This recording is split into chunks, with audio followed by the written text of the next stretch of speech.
Bismillahirrahmanirrahim. Assalamualaikum warahmatullahi taala wabarakatuh.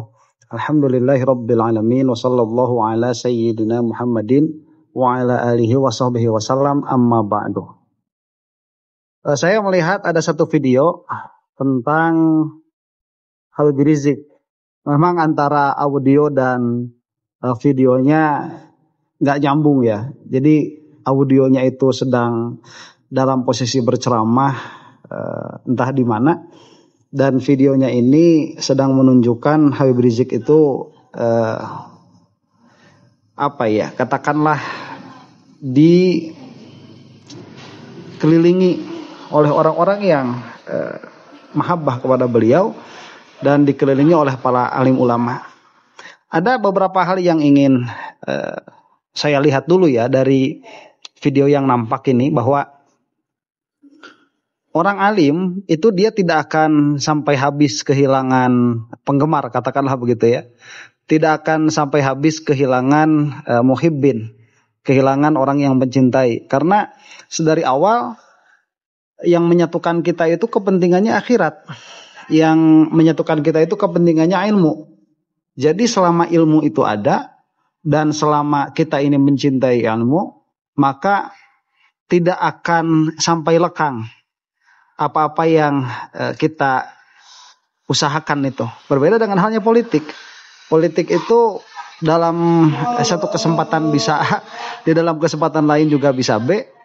Dan yang harus kita ingat bahwa kepentingan politik itu adalah kepentingan sesaat yang tidak akan sampai ila yaumil qiyamah. Apalagi di negara seperti kita, negara Indonesia. Itu saya sampai heran kalau ada orang-orang yang katakanlah dengan secara frontal itu mau mengorbankan nilai-nilai keagamaannya untuk nilai-nilai politisnya. Itu sangat tidak elok sebetulnya dilaksanakan oleh seorang mukmin. Nah, kita akan saksikan dulu. Jadi kita akan reaksi audionya ya. Nah, videonya itu sudah saya katakan tadi. Mungkin di tengah-tengah akan kita bahas juga sedikit-sedikit saja. Yang kita akan bahas itu audionya. Apa yang Habib Rizik katakan di sini. Kita digobur.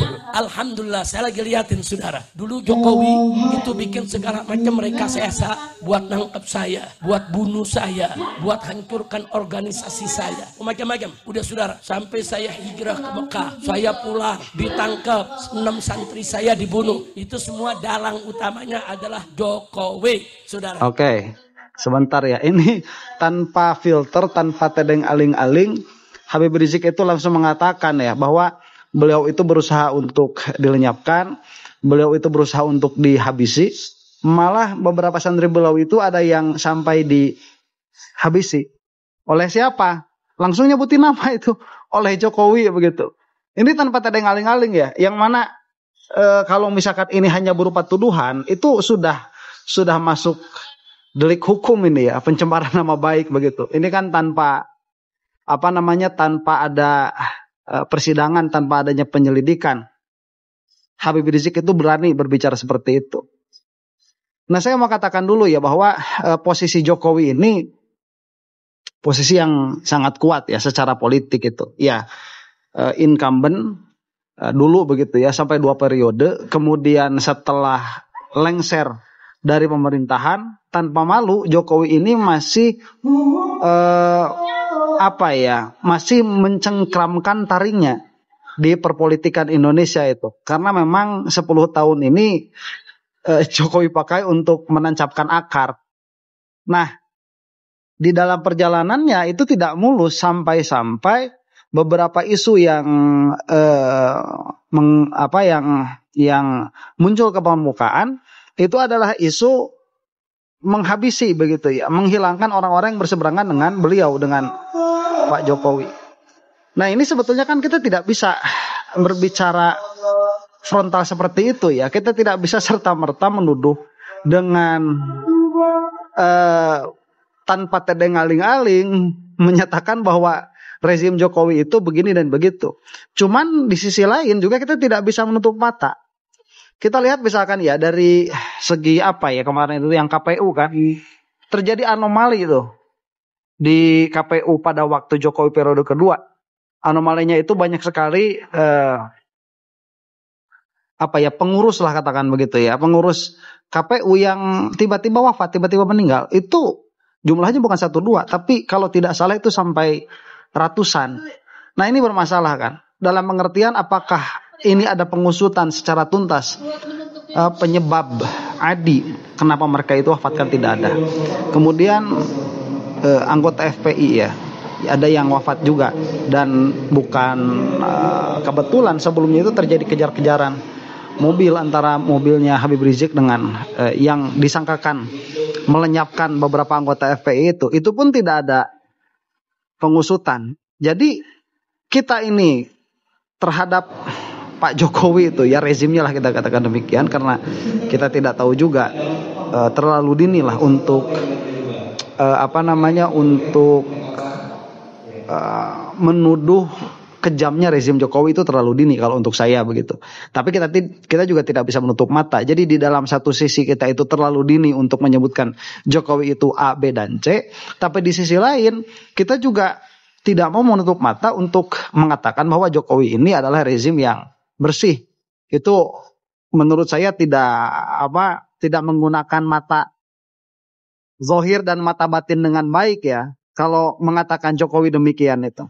Nah ini apa yang dirasakan oleh beliau, oleh Al Habib Rizik. Minimalnya beliau ini sedang curhat begitu, minimalnya. Yang ngatur kepala BIN, yang ngatur Kapolri, yang ngatur Panglima TNI, yang ngatur semua aparat, bagaimana habis Habib Rizik, saudara. Ada operasi Delima kok, kita dapat dia punya datanya, saudara. Ada 300 aparat dilibatkan dalam operasi Delima untuk ikuti, awasi yang namanya Habib Rizik dan habisi. Nggak ada operasi semacam ini kalau presiden nggak tahu, saudara. Yang bertanggung. Nah, oke. Dalam hal ini Habib Rizik katanya punya data, ada datanya. Ya, beliau berarti berhak berkata seperti itu ya. Cuman apakah ini publish ke publik data yang Habib Rizik miliki? Tidak, mungkin karena beberapa permasalahan ya. Jadi saya itu punya pandangan seperti ini. Bahwa orang-orang yang sudah sekelas beliau ini ya, sekelas Habib Rizik yang perjuangannya itu sudah pada level nasional, yang memang beliau itu sangat idealis sekali kan, nggak bisa dibeli dengan apapun begitu, nggak bisa dibeli dengan uang, beliau itu nggak bisa dibeli dengan uang, nggak bisa dibeli dengan jabatan. Itu saya katakan begini, mereka punya logika tersendiri yang mana kadang-kadang bahkan sering waktu oleh kita yang orang-orang awam ini tidak bisa pahami. Itu terjadi tuh kepada Habib Rizik, dan sangat naif kalau kita ini menimbang logikanya logikanya politisi atau logikanya ulama yang memang terjun di dalam memperhatikan isu-isu nasional. Itu logikanya sama dengan kita, itu terlalu naif ya. Bukan berarti juga kita tidak bisa berkomentar ya, kita berkomentar dalam segi yang lebih ideal lagi. Cuman dalam segi ini ada kepentingan dari Habib Rizik itu untuk menyatakan apa yang ingin beliau nyatakan di sini, bahwa rezim Jokowi itu begini dan begitu. Tanggung jawab adalah Jokowi. Nah, sekarang saya bersyukur begitu dia sudah tidak jadi presiden, boroknya lagi dibuka semua, saudara. Borok soal ijazah SD-nya, SMP-nya, SMA-nya, sampai ijazah UGM-nya dibongkar. Itu borok habis-habisan. Korupsinya, nepotismenya, bahkan sekarang rakyat di mana-mana terbuka. Ternyata begini borok 10 tahun saat memimpin Indonesia, saudara. Saya bersyukur kemarin, saudara, dia mau coba bikin kiai diborok-borokin, Habib diborok-borokin, yang gak salah dibikin salah, saudara. Nah sekarang rasakan boroknya Allah buka, kesalahannya Allah buka, dipermalukan oleh Allah sebagaimana kemarin dia mempermalukan habaib, ulama, kiai, gerakan Islam, saudara. Sekarang saatnya Allah membalas. Alhamdulillah, Masya Allah, alhamdulillah kita. Nah itu ya, jadi salah satu yang di highlight oleh Habib Rizik itu adalah peran Jokowi di dalam melemahkan para ulama di dalam kancah perpolitikan. Dan ini terasa sekali ya. Jadi selama kita kalau kata orang Sunda itu salila mangkusirah begitu ya. Selama kepala ini nempel di badan, manuver-manuver politik Jokowi itu baru dirasa sekarang. Memang sangat apa ya? Kalau apa bahasa yang tepat gitu ya? Susah mendapatkan bahasa yang tepat ya. Cuman saya mau berkata seperti ini.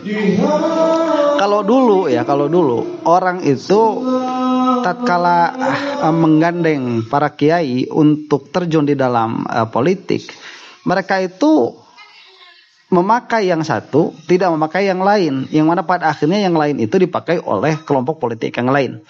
Misalkan begitu, ada dua tokoh politik yang berpengaruh begitu ya. Misalkan ada A, ada B, bukan tokoh politik, ini ada dua kiai yang berpengaruh misalkan. Ada A, ada B. Nah, partai politik yang satu misalkan memilih kiai yang A, partai politik yang lain memilih kiai yang B. Dan itu kan lumrah terjadi begitu ya, bukan berarti di dalam segi ideal itu boleh, tidak, cuman dari segi praktik ya itu memang itu yang terjadi. Nah, zaman Jokowi itu lain. Zaman Jokowi itu ulamanya dipecah begitu. Jadi bukan hanya satu punya pengaruh kemudian satu punya pengaruh kemudian ini satu dipakai oleh satu kelompok yang lain dipakai oleh kelompok yang lain, tidak. Tetapi zaman Jokowi ini mana yang paling besar tuh dari dua yang punya pengaruh ini? Nah, yang punya pengaruh yang paling besar itu dipakai, dibawa, dilobi begitu agar masuk ke politik praktis. Yang tidak memiliki pengaruh terlalu besar ini dihilangkan, dilenyapkan. Ini yang saya baca begitu terjadi di rezimnya Jokowi. Saya tidak mengatakan itu yang melakukan adalah Jokowi, tidak. Tetapi di rezimnya Jokowi itu orang sudah seperti ini. Dan itu pun terjadi sekarang di siapa? Di Sidemul tuh, di Deddy Mulyadi itu terjadi juga sekarang. Terjadi itu, mau bagaimana ya? Saya sangat menyayangkan. Jadi tatkala saya itu bikin video tentang kenyataan bahwa Deddy Mulyadi ini adalah orang yang paling atau gubernur yang paling merugikan Islam, itu banyak orang-orang yang nggak paham ya, karena mereka memang dari awal tidak memahami Islam. Jadi Islam itu dia bukan hanya di dalam ranah sosial, bukan. Islam itu bukan hanya di dalam ranah mengentaskan kemiskinan, bukan. Islam itu justru tidak ada kewajiban untuk mengentaskan kemiskinan sama sekali, tidak ada. Karena memang kewajiban mengeluarkan zakat pun itu hanya 2,5%, itu kan sedikit sekali ya. Bagaimana kemiskinan bisa terentaskan hanya dengan 2,5%? Tidak. Islam itu urusannya kan syariat begitu. Jadi bagaimana orang kaya supaya sejalan dengan syariat, bagaimana orang miskin pun supaya sejalan dengan syariat. Adapun orang miskin yang ingin menjadi kaya harus mengikuti syariat juga begitu. Jadi mindsetnya itu sudah lain ya. Mindset pesantren itu dia sudah lain dengan mindsetnya non pesantren. Mindsetnya orang yang belajar syariat itu akan lain dengan mindsetnya orang yang tidak belajar syariat. Nah, sekarang si Deddy Mulyadi itu bawa agama ke ranah politik, yang mana kebetulan dia itu juga konten kreator giveaway. Saya katakan demikian lah ya. Sehingga orang-orang itu menjadikan pencitraan seolah-olah itu adalah Islam. Yang mana pada akhirnya para kiai-kiai, para ustadz, para ajangan yang memang memiliki ilmu itu dijauhi begitu. Karena memang si Deddy Mulyadi itu seolah-olah memiliki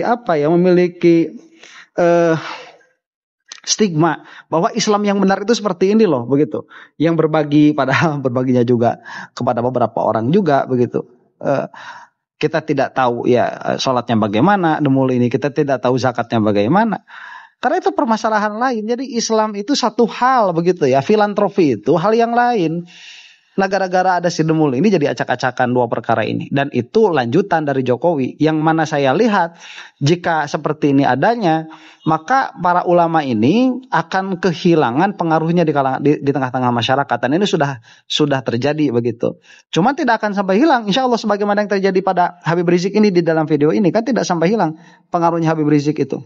Masih didatangi oleh orang-orang alim yang lain, kemudian pengaruhnya juga masih ada, meskipun mau tidak mau harus kita akui pengaruh itu semakin lama semakin berkurang. Dan ini memang sudah salah satu ciri dari akhir zaman sudah seperti itu ya. Jadi agama itu bukan makin menguat kesininya, yang makin melemah begitu. Nah, tinggal nanti melihatkan siapa di antara kita yang terakhir berdiri di barisan para ulama, dalam hal ini juga di barisan para habaib misalkan. Lihat aja, oh saudara, orang zalim jangan pikir Allah diam. Allah subhanahu wa ta'ala qala wala tahsabanallahu ghafilan amma ya'malu dzalimun. Jangan Anda pikir Allah itu lalai, Allah itu alpa, Allah itu lengah dari apa yang diperbuat oleh orang-orang zalim. Enggak, Allah enggak lalai, Allah enggak lupa, dan enggak ada sifat lupa bagi Allah.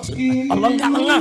Siapa yang berbuat kezaliman pasti Allah akan balas, baik di dunia maupun di akhirat, dan balasan di akhirat akan lebih pedih lagi. Sudah. Dan kita lihat, saya sedang tunggu momentum semua pelaku daripada pembantaian 6 laskar kami di KM 50 akan kami kejar, baik secara hukum negara maupun secara hukum agama. Darah harus dibayar dengan darah, nyawa harus dibayar dengan nyawa. Gak boleh penjahat ini dibiarkan. Kalau kemarin mereka berani bunuh 6 laskar kita, besok mereka berani bunuh kiai, berani bunuh santri, berani bunuh siapa saja, karena mereka dilindungi, dijaga, tidak diseret ke pengadilan. Sudah saat ini kita sedang ini juga kesedihan ya, mau tidak mau harus kita katakan demikian. Jadi usaha untuk mengusutkannya, usaha untuk mengusut pun tidak ada.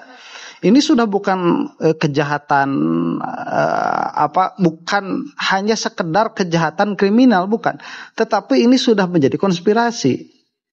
Dan mau tidak mau kita memang harus melihat seperti itu. Ya mau gimana? Ini bukan 1 orang 2 orang loh, 6 orang wafat dalam satu waktu. Ya, mungkin dalam satu tempat. Saya tidak terlalu mengikuti perkembangan kasusnya. Cuman pada satu waktu, pada satu tempat, dengan satu komando, dengan satu perintah, tidak ada pengusutan. Ini kan luar biasa. Saya ini suka kadang-kadang berpikir seperti ini ya. Kalau saya ini tinggal di Indonesia, tinggal di Garut lah begitu, saya itu merasakannya aman. Jadi kalau dengar kayak ada negara-negara yang lain itu, kayak negara Meksiko misalkan ya, atau yang sekarang terjadi di US lah, di Amerika, itu kan banyak sekali terjadi penembakan random antara satu geng dengan geng yang lain ya. Kita kan tidak mengalami hal itu ya di masyarakat kalangan bawah. Tetapi kalau kita coba berpikir out of the box, kita coba berpikir melihat dari luar, ternyata Indonesia juga nggak kalah parah begitu dari segi gangster-gangster yang ada. Cuman namanya kan kalau di kita bukan gangster kan, namanya ormas. Kemudian kalau misalkan kita melihat kepada kasus-kasus yang lebih tinggi lagi seperti kasus yang terjadi kepada Habib Rizik begitu. Ini kejahatan berencana begitu. Ini ada mafianya, meskipun bukan dengan nama mafioso. bukan dengan nama para mafia. Tetapi mau tidak mau ternyata negara kita itu tidak seaman apa yang kita sangkakan, atau minimalnya apa yang saya sangkakan lah begitu. Karena mungkin hanya pada saat ini saya aman karena dalam pengertian ya suara saya kecil, saya ini misalkan tidak setuju dengan A, B, C, D, itu kan yang penyerangan secara verbal sudah ada. Tapi itu kan tidak masalah karena memang dunia netizen seperti itu.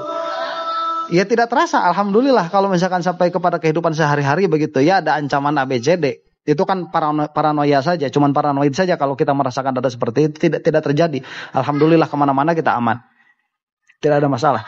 Tetapi kalau misalkan sudah sampai kepada derajatnya seperti suara besar seperti Habib Rizik ini aturan mainnya udah lain begitu. Aturan mainnya sudah lain dan kita harus melihat ini sebagai alarm. Kenapa? Karena pada akhirnya ya Indonesia ini dia didirikan untuk kemaslahatan masyarakat, untuk kemaslahatan rakyat Indonesia. Itu dari awal tuh didirikannya. Tetapi di dalam perkembangannya kok malah hanya menjadi kue rebutan bagi segelintir kelompok. Dan itu akan terus-menerus seperti itu.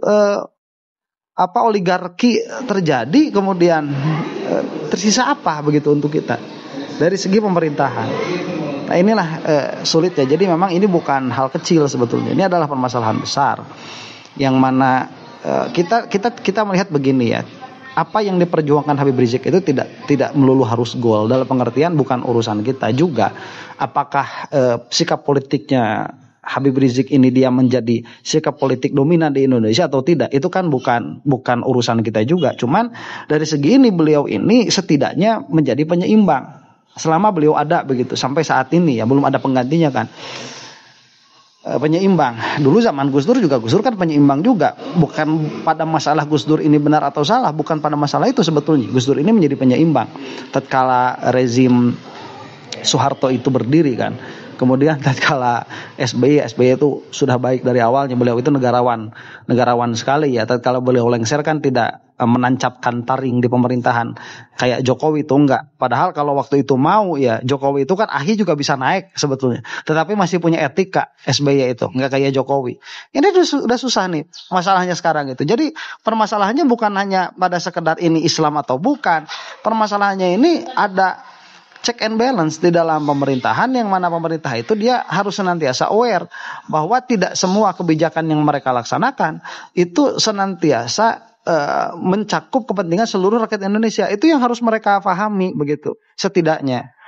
Menyiapkan segala sesuatu, kami akan seret mereka termasuk Jokowi ya saudara. Siapapun yang terlibat secara langsung maupun tidak langsung dalam KM50 saudara harus bertanggung jawab di pengadilan HAM. Apalagi kalau kita mau lawan 9 cacing saudara, kemarin jadi 9 naga. Doa. Oke.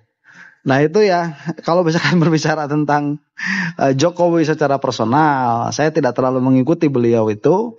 Cuman ya kita merasakan lah ya selama 10 tahun itu bukan tambah bagus. Karena memang juga stabilitas politik global juga mengikuti. Jadi kita kan mengikuti mereka juga, mengikuti stabilitas politik global itu nggak bagus juga. Dalam pengertian ya itu entahlah ya Jokowi secara personal. Nah yang 9 naga apalagi.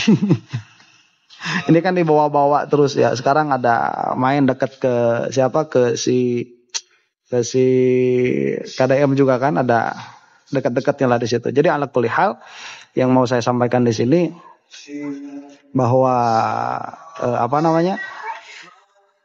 negara ini perlu perbaikan dan kita ini masih membutuhkan orang-orang yang tegas, yang selalu berada di dalam oposisi pemerintah seperti Habib Rizik.